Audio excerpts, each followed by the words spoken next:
What's up, everybody? Peter X, So Coffee here, and welcome to another episode of the Personal Branding Video Show. And today we're doing one of the acts who one of the best of all time at branding. That's Kiss. So Kiss, they're known for their face paint, and that's how they branded that and a lot of other things from their live show. So you had, they were founded in New York City in 1973.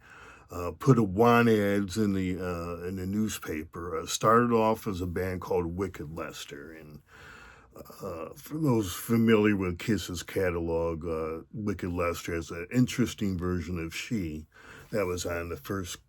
It was either she was either the first Kiss album or may have been Dressed to Kill. I can't remember right offhand, but which was Dressed to Kill was the third album. But yeah, so Wicked Lester was a little different thing, a little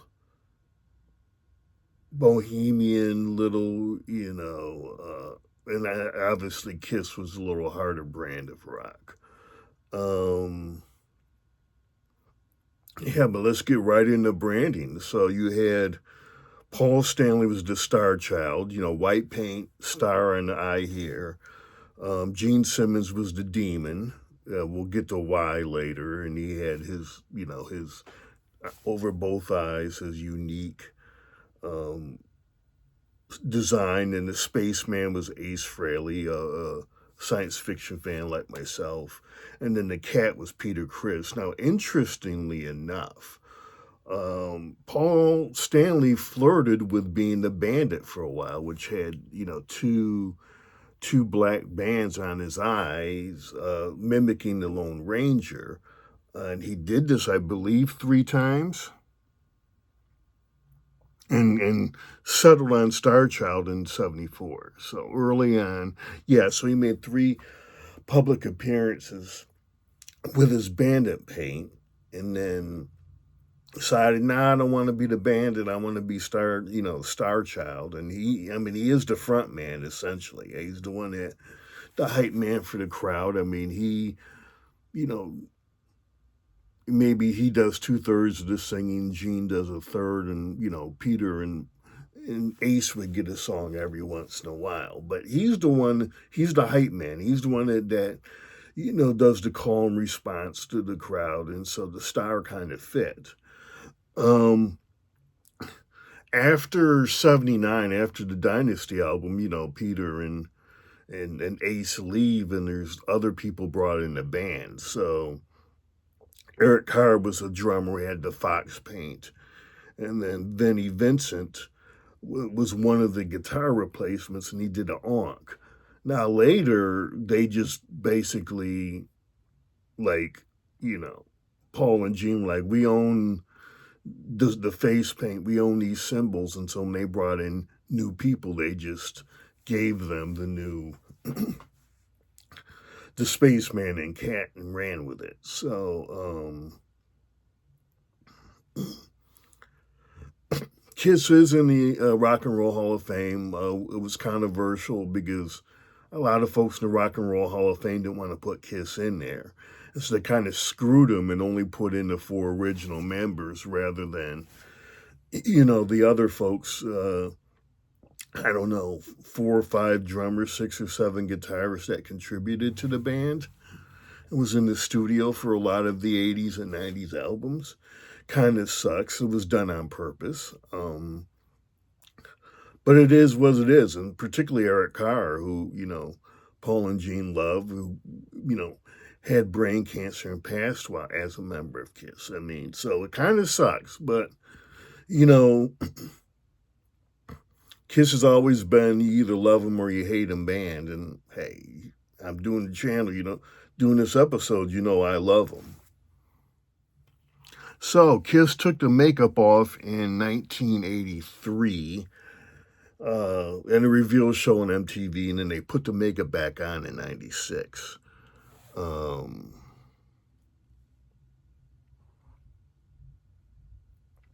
That Kiss was influenced by Alice Cooper, the live show, the New York Dolls, and the Beatles and the Yardbirds.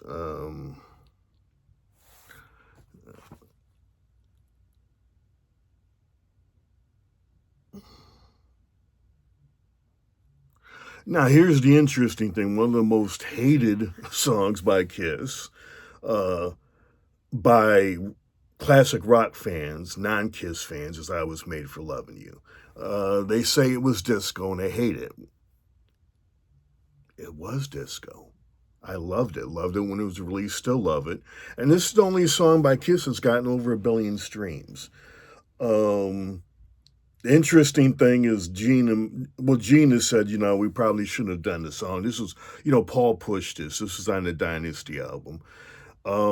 But Kiss plays it live in every single concert. It's kind of like, it works. So it's interesting. But this is one of the reasons why I think Kiss has legs going forward. Is the same reason why Queen is disco's rooted in the community of color. It comes out of black folks and the Latin, Latino community and the LGBTQ community. I mean, that's where disco comes out of, and it's a very good merge of disco and classic rock. One of the better ones. It's certainly more rockish than I Miss You by the Stones, which I love, and which is not disco, it's funk. I've done that before. And also, another quote unquote, violator of classic rock. Another one, Bites the Dust by Queen. Again, that's not disco, that's funk. Well, but hey, folks are going to do what they're going to do. But Kiss was known for their live show, the pyro, the explosions. They were the first to do that. Motley Crue is taking it up. Even P-Funk, has done a couple of explosions on a couple of tours afterwards. Now, it's interesting that P-Funk and Kiss were both on Casablanca because, back in the mid to late 70s, George Clinton landed the mothership, an actual little spaceship that he was on, out of the rafters of these arenas. And so they were very expensive, stage shows. And, Casablanca was like, whatever, guys, we got you. Keep it coming. So, yeah. But they did a pyro. Gene spit blood. This is going back to, had blood come out of his mouth and, bite down on whatever. And they got all over his, and then Gene would breathe fire. This is, the demon. Circus aspect to things. Then Ace would light his guitar on fire. So yeah, or blow it up. It would go on. It would sort of blow up, sort of. I don't know. But there was a visual aspect. There's a Barnum and Bailey aspect to Kiss. Now, a lot of classic rock fans. I got into Kiss, during a live too, which is one of the best live albums of in my opinion of all time. Now, do they juice the crowd? Yeah, they juice the crowd in the studio. Meaning, I'm sure they've upped the volume of the and everything else. But I mean, it's still a really and Kiss did do some overdubs, but Prince did overdubs for the Sign of the Times live movie. He did he wanted to do originally. A lot of Purple Rain was supposed to be live from um, First Avenue, and we ended up doing overdubs from that, and so you can see a little bit of live sprinkled in. It became a lot more studio than live, after he did that initial '83 concert at First Avenue. So yeah, folks kind of juiced live albums. So what, this works. And then Dynasty came along, and that's when Kiss was coming apart. Now I'm looking at my outline, and I didn't do the solo albums. So so Kiss kind of knew that they were starting to come apart at the seams, and so in '79 they did the solo albums. They didn't have any real hits on the solo albums. The one thing I liked about the solo albums is their individuality did come out, and particularly the R&B roots from drummer Peter Criss came out. which, it's interesting. sh- I love the fact that they actually did the solo albums. I mean, more bands should try it. They might actually stay together if they, were allowed to go out and do solo albums. But, Casablanca was like that. They were kind of rebels, like, okay, yeah, I want to do solo albums. Let's see, let's try that. Let's see how it goes. Well, it really pissed off a lot of classic rock, the anti-Kiss, contingent, which is large in classic rock, was the merchandising and their whole, um, their whole. I mean, you had, in the late '70s, early, you had Kiss lunchboxes, you had Kiss dolls, you had, some people was too much, and even Kiss said, hey, at some point we had little kids coming to our concerts, not grown-ups, because of the toys and the merchandising. So there's backlash on that. You know, Gene Simmons, bass player, has never apologized for being an entrepreneur and a capitalist. I don't have a problem with it because, certainly by the early 90s and definitely when streaming hits in 2000, everybody stole from Kiss's playbook. Everybody did.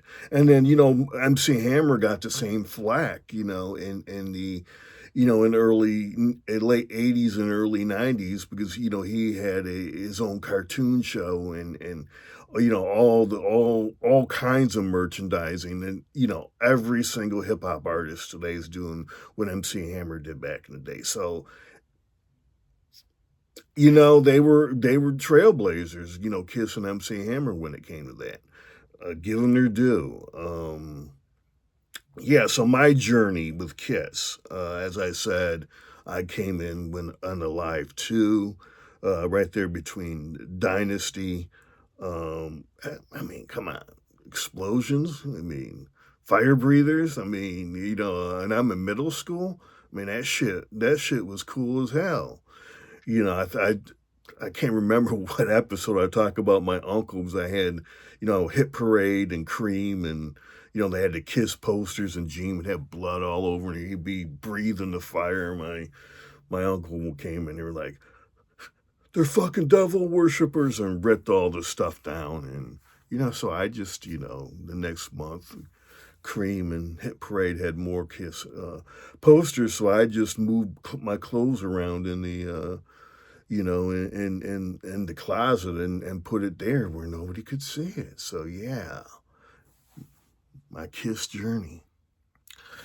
Kiss was very underrated musically as well and as songwriters, particularly in the '70s. And I'm probably going to do a top 10 Kiss songs so I can break it down. I just did uh, last episode, as a matter of fact, the top hard rock songs of the classic rock era. And those songs are, and Calling Dr. Love by Kiss is on that list, but they're as every well as written as any pop song, you know, um,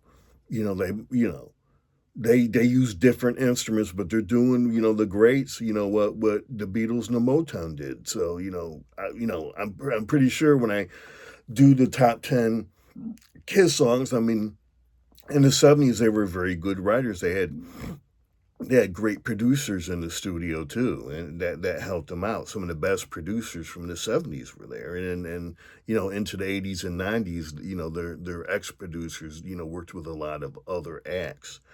Um, so yeah, Kiss. My first two albums I bought were Live Bootleg by Aerosmith and Double Platinum by Kiss. So another innovative thing Kiss did is they did a Symphony Alive 4 album, and this was in Australia, and they got, with the symphony from, I can't remember, was Sydney or Melbourne. I think it was Sydney, and they did merged, hard rock with, classical music, and it works.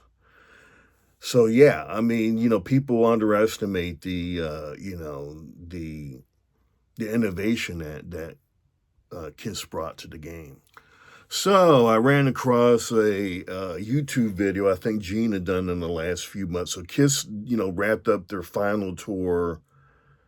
It was either late 2023 or early this year, 2024. So they're not touring anymore. And essentially what Kiss is doing is they are focusing on their brand. I believe they sold for either 300 or 400 million dollars their catalog. But here's the thing. Once you sell your catalog, you can still work on your brand a lot. And Kiss is doing that. So according to Gene, here's what's coming. They're doing working on virtual AI concerts, and it's supposed to be, you don't need the headsets. It's gonna be pretty interesting. They're going to let in the future new musicians put on the paint and be Kiss, and I think that that's very, very important. I mean, the longer you play and the more you're out there, you get introduced, you're not a static entity, and you get, introduced to new generations. And I think that's one of the reasons why, when you talk about the founding members of the court of kings and queens of rock and roll and um, Johnny Cash, running down, possibly at some point running down Elvis, is because of Johnny's, 90s and 2000s work with the American, I can't remember those albums. Hurt was in that, and he did it with um, Rick Rubin. Uh, I think American songs or whatever. They did 4 or 5, 6 albums, and that's and so keeping the brand alive and active and not static helps.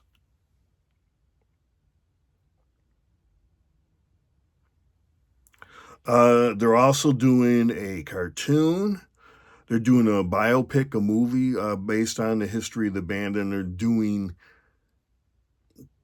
a documentary or documentaries. There's been a couple good documentaries are already done on Kiss. But I'm going to focus on, kind of run with this a little bit about what Gene was saying. And if I owned the catalog, what I would do, I love the fact that they're very active. And this is the thing, Kiss has always been good at branding, better than everybody else. And I guarantee you, watch what Kiss does in the next 10 years and then watch what everybody, or 10, 15 years, everybody is going to copy what Kiss, is doing, because they were doing what everybody started doing, when Napster hit in 2000. Kiss was doing that stuff in the late 70s. And MC Hammer picked up on Kiss and did it. Everybody now is copying Kiss and MC Hammer when it comes to making money and branding. Kiss was the best at it. George Clinton was pretty good at it. I mean, he has his characters, and he's still pretty good at it. But to me, those are the best branders. Overt branders. I mean, we can go back and talk about, the founding, that founding kings and queens, the court, and, Elvis, the king, and Little Richard, the architect of rock and roll, and Chuck Berry, the godfather of rock and roll, and all that. They branded very well. It was subtle branding back then, but Kiss wasn't subtle. MC Hammer wasn't subtle, but a lot of the things they did back in the day, everybody's doing now. So the first thing I would do is, a lot of people don't know this, but Kiss had a comic book, did a couple issues of a comic book with Marvel. Hit that again. I don't know if that was part of the package that they sold. I doubt it, because Gene is such a good businessman. But if they didn't sell that right, I mean, I know they sold their image, but go to whoever they sold it to and work on doing that comic book thing again, because that's another way. You could do a whole bunch. I mean, they did Phantom of the Opera, which I don't think I've ever watched it. It got panned and it's supposed to be horrible. And, some of the members of the band were stoned through it. I don't even know if it had a real script. But there's something to work with there. I mean, you have, I mean, the makeup and the brands associated with the makeup is very powerful, and it could easily be translated into comic books. I don't know. I'd assume that the rights, I don't know if Marvel still has that. I mean, I know Image Comics, folks get to keep their rights. I know Marvel's, and DC have been historically very, very stingy about rights. But even if you know, don't have the rights, getting Marvel, to start putting out Kiss comics is still good for Kiss's brand going forward. The other thing I would do is I revisit some of your uh, a couple albums with Kiss that I think hit better now. I think Dynasty is an underrated album that has never gotten its due. That was 1979 because they were breaking up. I mean, there's some good, well written songs in that album. I would do a documentary on that and focus on the breakup. I mean, rather than doing one big documentary, break it up and focus at key points in your journey and your history, and I think that's one of them. And then you'd be shining a light on an overlooked album. The other album, surprisingly enough, I would go back and take a look at is The Elder, and this is, everybody hated The Elder in '83, and Ace said that's why I left the band. We shouldn't have done it. Paul and Gina, I think, have both publicly said we never should have done the album. Look, it was not a good album for '83. You know, Kiss fans, classic rock fans didn't want to hear that. But it's not '83 anymore. I mean, it's 4 years later, and I think it would be an interesting, do it, turn on the camera and talk and be like, this was, a bad idea in '80, but it's still a good album. I mean, but Gene famously said, you know, we did this album like, look how smart we are. We're using, symbolism, la la la, da da da da da, and people didn't want to hear that back then. Guess what? Gen Z and millennials will be open to that. They don't know they don't care about that stuff. It's a good album. Try to rebrand that album. It's still part of Kiss's history. It's, if anything else is why Ace left the band, other reasons, but that's one of the. It's not a bad album, it's rebrand it, try to do something with it. Documentaries are not that expensive, you can afford that. And it tells an important, aspect of Kiss's history. The other thing I would do if I was Kiss is shine a light. I had two underrateds, but do a documentary about what it was like, preparing for Alive. That was their breakout, and nobody had ever broken out on live albums before. Can't remember if this came out before Frampton Comes Alive, but live albums were not a big thing, and of course nobody does live albums anymore. A lot of that's because it's many concerts now are DJ based, and so you're getting similar shows every night. Now you are getting the audience participation, with a sing along, and artists now are writing songs differently, so that the sing along is easier. But a totally different thing. We're probably never going to see. I know Jay-Z has a live album. I know Beyonce has a live album. But again, I mean, Jay-Z's the only hip hop artist I know that did a live album. I mean, you really need live musicians to do a live album. But Jay-Z can do whatever he wants. I mean, he's a legend. I've said before, I think he's the best. Just did a 5 things I like about Jay-Z, and I think he's the best hip hop artist of all time. So, hey, if Jay-Z wants to do a live album, go ahead and do a live album, Jay-Z. Nothing wrong with it. But I would do a live. That was their breakout. Destroyer followed a live, and it was probably their most respected studio album.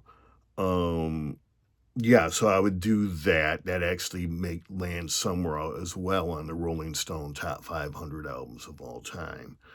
And then, as I said earlier, Dynasty. You might even do. I mean, it would be interesting doing live for the Symphony album out of Australia that I mentioned earlier, just because it was so different.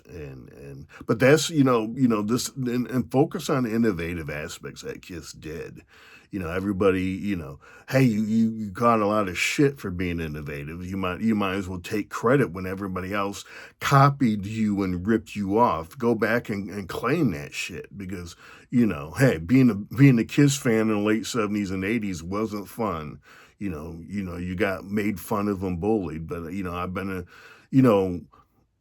tried and true on Kiss because of the fact of how innovative they were. So heck, come on, Gene and Paul, own that shit. So yeah, it's been fun doing this Kiss episode. I've been thinking about this for a while. The time is just right.